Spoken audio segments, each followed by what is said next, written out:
আজ ছিল আমাদের বাসর রাত, সেই রাত যার জন্য আমি গোটা জীবন অপেক্ষা করে এসেছি। এই রাত নিয়ে আমার মনের ভাবনাগুলো যেন ছুঁয়ে ফেলেছিল আকাশ, কারণ আজই প্রথমবার আমার স্বামীর সঙ্গে আমার দেখা হওয়ার কথা।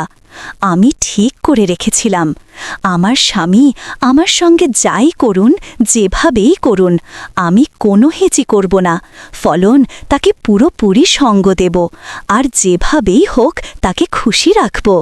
তখন রাত ৯টা বাজতেই তিনি যখন আমার কাছে এলেন, আমার বুকটা ধরফর করে ভয় একেবারে খাপ গিয়েছিলাম।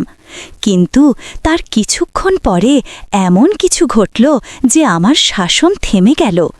আমার বাসর রাত প্রথম দিনেই নষ্ট হয়ে গেল, কারণ আমার স্বামী তার ৯ ইঞ্চি লম্বা আর ৩ ইঞ্চি মোটা জিনিসটা দিয়ে সারা রাত আমার সঙ্গে এমন কিছু করলেন যে আমি আর কিছু বলতে পারছি না।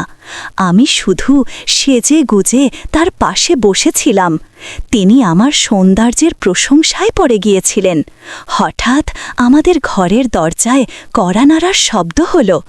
অনেক, আমার স্বামী, যিনি তখন আমার রূপে মুগ্ধ ছিলেন, একেবারে চমকে উঠলেন। তার মুখের রং কেন জানি না পলকে বদলে গেল। তিনি বললেন, মনে হচ্ছে মা এসে গেছে। এটা বলেই তিনি তাড়াতাড়ি বিছানা থেকে উঠে দরজা খুলে দিলেন। আমি অবাক হয়ে ভাবছিলাম, এই সময় আমার শাশুড়ি আমার সঙ্গে ঘরে কেন আসবেন? কিন্তু দরজা খুলতেই দেখি আমার শাশুড়ি এক গ্লাস দুধ হাতে নিয়ে দাঁড়িয়ে আছেন। এই পরিস্থিতিতে আমার শ্বাস আটকে যাওয়া আমাকে লজ্জায় ফেলে দিল। এটা কী ধরনের আচরণ? তিনি অনেককে বললেন, তুমি অন্য ঘরে গিয়ে শুয়ে পড়ো, আমার সঙ্গে অনেক কথা আছে। শাশুড়ির কথা শুনে আমার মাথায় যেন বজ্র পড়ল। অনেক কেন অন্য ঘরে শোবেন? অনেক আমার দিকে একটা গভীর দৃষ্টি দিয়ে ঘর থেকে বেরিয়ে গেলেন। আমার কিছুই বোধগম্য হচ্ছিল না। শাশুড়ি কেন অনেককে বাইরে পাঠালেন, আর তিনি কেন অন্য ঘরে শুতে যাবেন? আমার শাশুড়ি মুটকি হেসে আমার কাছে এসে বসালেন। তারপর বললেন, তোমাকে আমি শুধু তোমার সৌন্দর্য দেখেই পছন্দ করেছি। নীলে আমার ছেলের জন্য বড়লোকের মেয়ের অভাব ছিল না। তুমি আমার মনে ধরে গিয়েছিলে। এখন এই ওষুধটা খাও আর দুধটা শেষ করো। এই ওষুধ খেলে তোমার চাঁদের মতো একটা ছেলে হবে। তার কথা শুনে আমার মনটা খারাপ হয়ে গেল। বাসর রাতের জন্য আমি কত স্বপ্ন দেখেছিলাম, কিন্তু আমার শাশুড়ি যে এমন অদ্ভুত, তাকে জানতাম। তিনি আমার স্বামীকে অন্য ঘরে পাঠিয়ে দিলেন। আমার মুখের ভাব দেখে বোধহয় তিনি বুঝতে পারলেন যে আমি রেগে আছি। তিনি আমাকে বললেন, অনেক আমার কথার গোলাম, তাই তুমি আমার কথা শোনো, তাহলেই সব ঠিক থাকবে। এই বলে তিনি জোর করে আমার মুখে একটা ওষুধ ঠুকিয়ে দিলেন আর দুধের গ্লাসটা আমার ঠোঁটে ঠেকিয়ে দিলেন। ওষুধটা এত তেতো ছিল যে আমি বাধ্য হয়ে পুরো দুধটাই খেয়ে ফেললাম। তারপর তিনি ঘর থেকে বেরিয়ে গেলেন। কয়েক মুহূর্ত পরেই আমার চোখে ঘুম নেমে এলো আর আমি ঘুমিয়ে পড়লাম। সকালে যখন চোখ খুলে দেখি, আমি তখনও ব্লাউজের পোশাকেই আছি আর ঘরে একা। মাথাটা ভার লাগছিল। শাশুড়ির কথাগুলো মনে পড়তে লাগল। তার চিন্তা ভাবনার জন্য আমার মনে দুঃখ হচ্ছিল।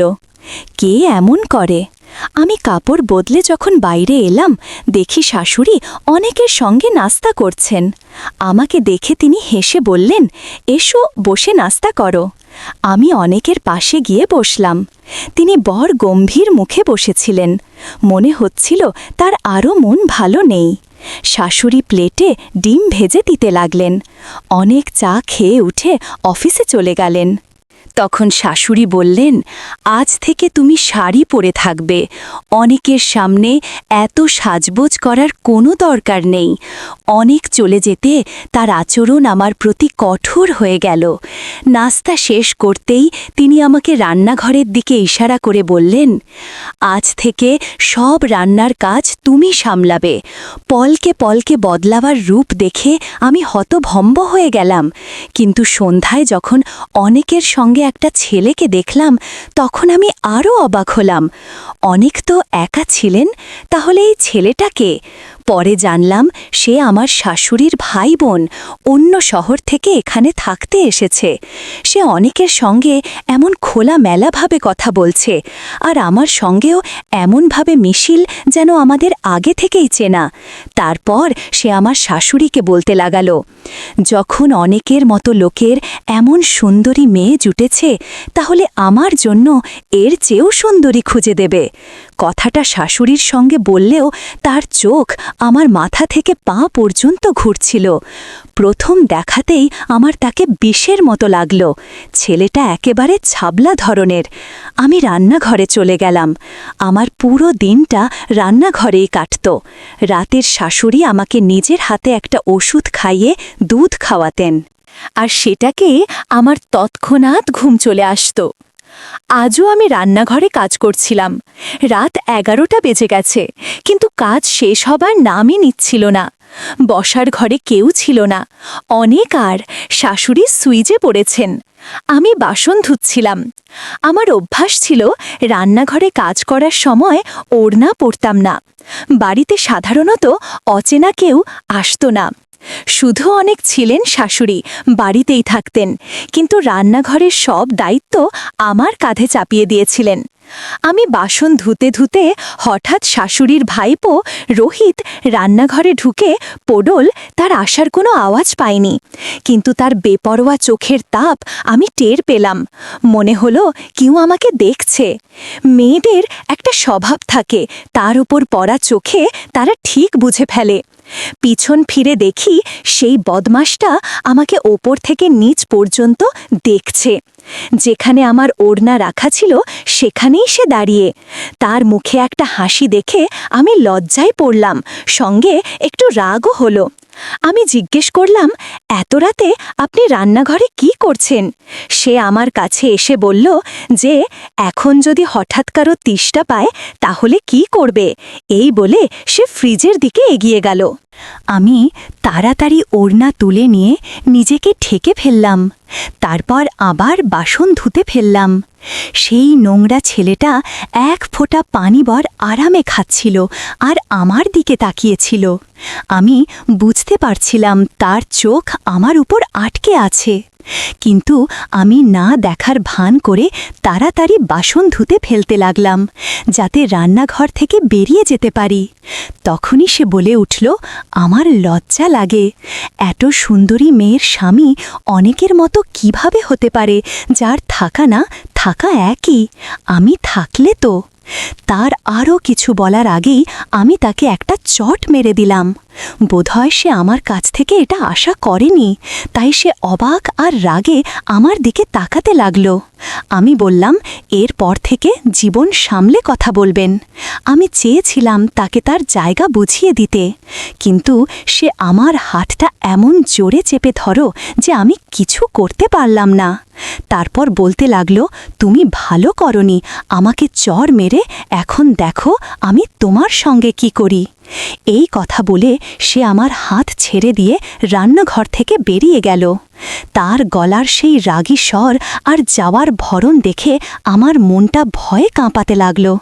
এখন সে কি করবে এই ভেবে আমি আর থাকতে পারলাম না। আমি দৌড়ে নিজের ঘরে গিয়ে দরজা বন্ধ করে দিলাম। এই লোকটার মতলব আমাকে বুঝিয়ে দিয়েছিল যে তার আমার সঙ্গে ভালো ব্যবহার করার কোনো ইচ্ছে নেই। আমার আর অনেকের বিয়ে হয়েছে মাত্র 3 মাস, সেটাও ছিল কয়েক মিনিটের ব্যাপার। তারপর থেকে আমার শাশুড়ি তাকে আমার কাছে আসতেই দেননি। প্রতিদিন রাতে আমাকে নেশার ওষুধ খাইয়ে ঘুম পাড়িয়ে দিতেন। আমি তখনও ঘরে কাঁপছিলাম। হঠাৎ দরজায় কড়া নাড়ার শব্দ হল। আমার বুকটা শুকনো পাতার মতো কাঁপাতে লাগলো মনে হচ্ছিল। যদি রোহিত হয়, দরজা খুলতেই দেখি আমার শাশুড়ি দুধ আর ওষুধ নিয়ে দাঁড়িয়ে আছেন। তিনি আমাকে বললেন, দরজা বন্ধ করেছিলে কেন? তিনি ঘরে ঢুকে আমাকে দেখতে লাগলেন। তারপর বললেন, অনেক ঘরে আছে। আমি মাথা নেড়ে না বললাম। মনে হয় তার ভয় ছিল অনেক ঘরে আছে কিনা। দরজা ভেতর থেকে বন্ধ দেখে তিনি সাধারণত আমাকে বন্ধ করে ঘুমোতে দিতেন না। তার মন শান্ত হলে তিনি আমাকে দুধ খাইয়ে চলে গেলেন। আমি কাঁদতে শুরু করলাম। স্বামী থাকতেও আমি যেন একা। সেই লোকটা এখন স্বপ্নের মতো আমার ওপর ভর করতে শুরু করেছে। কিছুক্ষণের মধ্যেই আমি ঘুমিয়ে পড়লাম। কয়েকদিন ধরে রোহিত আমার জীবন অতিষ্ঠ করে তুলেছিল। সে সব সময় আমার পেছনে লেগে থাকত। আমার শাশুড়ি তাকে কিছুই বলতেন না। আমি আর সহ্য করতে পারছিলাম না। একদিন ভোরে আমার ঘুম ভাঙা। আমি ঘর থেকে বেরিয়ে এলাম। তখন অনেক বাইরে যাচ্ছিলেন। তাকে দেখে আমার রাগে মাথা গরম হয়ে গেল। এই কেমন স্বামী আমার, যে আমাকে আমার অধিকার দেয়নি। রোহিতের বেয়াদব চোখ আর কথা থেকে আমাকে বাঁচায়নি। অনেক আমাকে দেখে হাসলেন, তারপর নিজের ঘরে চলে গেলেন। আমিও তার পিছু পিছু তার ঘরে ঢুকে পড়ি। আমাকে দেখে তিনি একটু ঘাবড়ে গেলেন। বললেন, তুমি এখানে কি করছো? মা যদি দেখে ফেলে? তার এই ভয়ে আমার বোধগম্য হলো না। আমি তো তার বউ। আমি আর কিছু না ভেবে তার কাছে গিয়ে কাঁদতে শুরু করলাম।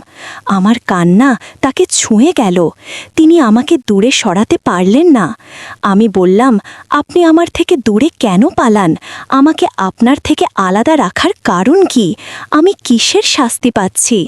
কাঁদতে কাঁদতে আমি রোহিতের সব কথা তার কানে তুলে দিলাম। তিনি আমাকে জড়িয়ে ধরলেন আর বললেন, তুমি চিন্তা করো না, আমি এখন থেকে তোমার খেয়াল রাখব। অনিকের বাহুতে এক অদ্ভুত শান্তি ছিল। আমি বললাম, আমি আপনার থেকে দূরে থাকতে চাই না। আপনার কি আমার কথা কখনো মনে পড়ে না? আমার কাছে আসতে ইচ্ছে করে না? কেন দূরে থাকেন? আজ আমি মনের সব কষ্ট বের করে দিয়েছিলাম। তিনি বললেন, মা, অনুমতি না নিলে আমি তোমার খেয়াল রাখতে শান্তি পেতাম। অনেকেরই মিষ্টি কথা। আমার কানে মধু ঢালার আগেই ঘরের দরজায় জোরে শব্দ হলো। তিনি তৎক্ষণাৎ আমার থেকে সরে দিয়ে বললেন, মা, যদি তোমাকে এখানে দেখে তাহলে সর্বনাশ হয়ে যাবে। তিনি আমাকে ঘাটের বারান্দায় লুকিয়ে দিলেন। তারপর দরজা খুললেন। আমার শাশুড়ি আমার কথা জিজ্ঞেস করছিলেন। অনেক বললেন, আমি জানি না। শাশুড়ি ঘর থেকে বেরিয়ে গেলেন। অনেক আমাকে ঘর থেকে বের করে দিলেন। আমি রান্নাঘরে চলে গেলাম। শাশুড়ি বোধহয় আমাকে আমার ঘরে খুঁজছিলেন, কিন্তু রান্নাঘরে আমাকে দেখে তিনি চুপ করে গেলেন। কিন্তু এখন এমন হয়েছিল যে অনেক রোহিতকে আমার কাছে দেখলেই তাকে ধমক দিতেন। রোহিতও চুপচাপ বেরিয়ে যেত। আমার আর অনেক ছাড়া শান্তি ছিল না। তারও আমার ছাড়া নাই। একদিন ভোরে আমি তার ঘরের কাছে চলে গেলাম। এই সময় শাশুড়ি সাধারণত থাকতেন না। ভাবলাম অনিকের সঙ্গে কিছু সময় কাটাতে পারব। কিন্তু আমি জানতাম না যে আমার ওপর সর্বনাশ নেমে আসতে চলেছে। অনিকের ঘর থেকে শাশুড়ির গলা ভেসে আসছিল। অনেক জোরে বলছিলেন, মা এখন আর কি চান? ও আমার বউ, আমি আর ওর থেকে দূরে থাকব না। শাশুড়ি বললেন, তুই কি পাগল হয়ে গেছিস? ও যদি তোর কাছে যায় তাহলে তোর সত্যি জানতে পেরে তোকে ঘৃণা করবে। আমি ভাবতে লাগলাম, উনিকে এমন কী রহস্য থাকতে পারে যে জানলে আমি তাকে ঘৃণা করব। শাশুড়ি বললেন, তোর ঘর ভালো করে বন্ধ করে রাখ।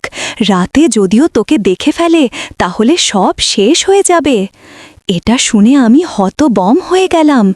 কি এমন জিনিস আছে যে রাতে উনিকে দেখলে খারাপ কিছু হবে? আমি ঠিক করলাম, আজ থেকে রাতে ওষুধ খাব না। রাত হলেই অনিকের ঘরে যাব। শাশুড়ি বেরিয়ে যেতেই আমি ওষুধটা বালিশের নিচে লুকিয়ে দুধটা খেয়ে ফেললাম। তারপর বাথরুমে গিয়ে ওষুধ ফেলে দিলাম। রাতে অনেকের ঘরে চলে গেলাম, তার দরজা বন্ধ ছিল না, ঘাটের আলো জ্বলছিল। ঘরে ঢুকতেই আমার পায়ের তলার মাটি সরে গেল। আমার শাশুড়ি আমার সঙ্গে এত বড় অন্যায় করেছেন, আমি অনেকের সত্যি জেনে গেলাম। চোখ দিয়ে রক্তের অশ্রু ঝরতে লাগল। আমি কল্পনাও করতে পারিনি যে শাশুড়ি আমার জীবনটা নষ্ট করে দেবেন। অনেক আমাকে দেখেননি, কিন্তু আমি সব সত্যি জানতে পেরেছিলাম। সারা দিন আমি রান্নাঘরে কাজ করিনি, কিছুই করিনি। শাশুড়ি যখন আমার ঘরে এলেন, আমি বললাম, আপনি আমার সঙ্গে অনেক বড় জুলুম করেছেন। আপনি আমার থেকে লুকিয়েছেন যে আপনার ছেলে এমন, আমি আর আপনার বাড়িতে থাকব না। আমার কথা শুনে তার মুখ ফ্যাকাশে হয়ে গেল। আমি বাড়ি ছেড়ে যেতে গেলাম। তিনি বললেন, আগে আমার কথা শোনো, তারপর চাইলে চলে যেও, আমি আজকাব না। তারপর তিনি যে সত্যি আমার সামনে তুলে ধরলেন তা শুনে আমি থমকে গেলাম। তিনি কাঁদতে কাঁদতে সব বলে দিলেন। তার কথা শুনে আমি যাওয়ার সিদ্ধান্ত বদলে ফেললাম। রাতে আমি আবার অনেকের ঘরে গেলাম। অনেক মেয়েদের পোশাক পরে আছেন, মুখে মেকআপ, মাথায় লম্বা চুলের পরচুলা। আমাকে দেখে তিনি কিছুক্ষণের জন্য স্তব্ধ হয়ে গেলেন। তারপর বললেন, তুমি ঘরে কিভাবে এলে? মনে হয় তিনি কারণে ভয় পাচ্ছিলেন। আমি বললাম, আমি আপনার সত্যি জেনে গেছি, আপনার মা আমাকে সব বলে দিয়েছেন। আমার কথা শুনে অনেক আমার কাছে এসে বললেন, এখন থেকে তুমি আমার কাছেই থাকবে। আমি হ্যাঁ বলতেই তিনি খুশি হয়ে গেলেন। অনিকা আমাকে বললেন, তিনি নিজের সব কিছু প্রতি খুব ভালোবাসেন, কিন্তু মেয়েদের পোশাক পরতে পারাটা তার কাছে একটা ছাড়পত্রের মতো। আসলে তিনি যা ছিলেন না তার থেকে অনেক বেশি জটিল মানুষ। তার ছোটবেলা থেকেই মেয়েদের মতো থাকার শখ ছিল। এই শখটা তার ওপর এমনভাবে চেপে বসেছিল যে এটা তার জীব একটা অংশ হয়ে গিয়েছিল। আমার শাশুড়ি তার সামাজিক কাজের জন্য সারা দিন বাড়ির বাইরে থাকতেন। অনেকের দেখাশোনার জন্য একটা মেয়েকে রাখা হয়েছিল। সেই মেয়েটার সাজগোজের খুব শখ ছিল। সে নিজের শাশুড়ির শাড়ি পরত আর অনেককেও সেই রকম পোশাক পরিয়ে তার মেকআপ করে দিত। ছোটবেলা থেকেই অনেক শাশুড়ির শাড়ি পরে মেকআপ করে সেজে উঠতেন। তার এই সৎ আচরণের দিকে শাশুড়ি কখনো বেশি নজর দেননি। সেই মেয়েটা রাতে অনেকের সঙ্গে শ্রুত, তাকে গল্প শোনাত আর মেয়েদের মতো সাজিয়ে তুলত। ছোটবেলায় এসব করতে করতে এটা তার অভ্যাসে দাঁড়িয়ে গিয়েছিল, আর পরে এটা তার স্বভাবের অংশ হয়ে গেল। এখন আমার শাশুড়ি এই অভ্যাস নিয়ে খুব চিন্তায় ছিলেন, কারণ অনেক এটা ছাড়তে রাজি ছিলেন না। শাশুড়ি অনেকে চিকিৎসার জন্য ডাক্তারের কাছে নিয়ে যাচ্ছিলেন। তিনি ওষুধও খাচ্ছিলেন, কিন্তু তেমন কিছু ভালো হচ্ছিল না। আমাকে নেশার গুলি খাই যে ঘুম পাড়ানো হতো, যাতে আমি কিছু দেখি না। আর অনেকের চিকিৎসা চলতে পারে। আগে তিনি সবসময় মেয়ে সেজে থাকতেন, কিন্তু এখন দিনের বেলা পুরুষের মতো কাজ করতেন আর রাতে মেয়েদের মতো সাজতেন। রাতে আমাকে বলতেন, তুমিও একটা সুন্দর জোড়া পরে সেজে থাকো। তিনি নিজেও মেয়েদের পোশাক পরে মেকআপ করে আমাকে জিজ্ঞেস করতেন, আমি বেশি সুন্দর না তুমি? তার এই ব্যবহারে আমার রাগ হতো। আমি তাকে ভালোবাসা দিয়ে বোঝাতে চাইতাম, এসব ছেড়ে দিন, কিন্তু তিনি শুনতেন না। একবার তিনি আমাকে বললেন, তুমি আমার উপর ঈর্ষা করো, আমি মেকআপে তোমার চেয়ে বেশি সুন্দর লাগে। তারপর বললেন, সেদিন তুমি যখন আমার ঘরে এসেছিলে আমার খুব ভালো লেগেছিল। মা যদি না আসতেন, আমি তোমাকে বইয়ের পোশাক পরিয়ে দেখতে চাইতাম যে আমি যে কেমন লাগে। তিনি মেয়েদের মতো মাথা নাড়তেন, হাত নিয়ে ইশারা করতেন, আদায় কায়দায় কথা বলতেন। তার সঙ্গে থাকতে আমার অস্বস্তি হতো। তিনি বলতেন, পুরুষ হওয়াটা আমার একদম পছন্দ নয়। একদিন তিনি ঘরে এসে দেখলেন আমি তার পোশাক পরে আছি। আমি মেকআপ করে ছেলেদের মতো চেহারা বানিয়েছিলাম, মাথায় ছেলেদের চুলের মতো পটচুলাও লাগিয়েছিলাম। আমাকে দেখে অনেক রেগে আমার কাছে এসে বললেন, তুমি আমার চুল কেটে ফেলেছে, জানো না আমি লম্বা চুল কত ভালোবাসি? যাও এই চেহারা বদলাও। আমি বললাম, এখন থেকে আমি এভাবেই থাকব। তিনি আমার উপর রেগে গেলেন, কিন্তু আমি তার কথায় কান দিলাম না। প্রতিদিন ছেলেদের পোশাক পরতে শুরু করলাম। এবার তিনি আমার উপর বিরক্ত হয়ে বললেন, তোমাকে ঈশ্বর মেয়ে বানিয়েছেন, তার জন্য ধন্যবাদ দেওয়া উচিত। আমি বললাম, আপনাকেও ঈশ্বর পুরুষ বানিয়েছেন, আপনারও ধন্যবাদ দেওয়া উচিত। যেমন আপনার চোখে এই পোশাকে খারাপ লাগে, আপনিও আমার কাছে ভালো লাগেন না। আমরা যখন ঈশ্বরের নিয়মে চলি না, তখন কারো চোখেই ভালো লাগি না। আমার কথা শুনে তিনি চুপ করে গেলেন। পরদিন আমি তার ঘরে গেলাম, দেখি তিনি ছেলেদের পোশাক পরে আছেন। তিনি বললেন, তুমি বলেছিলে ঈশ্বর পুরুষকে পুরুষ বানিয়েছেন, তাই তার ইচ্ছার মর্যাদা দেওয়া উচিত।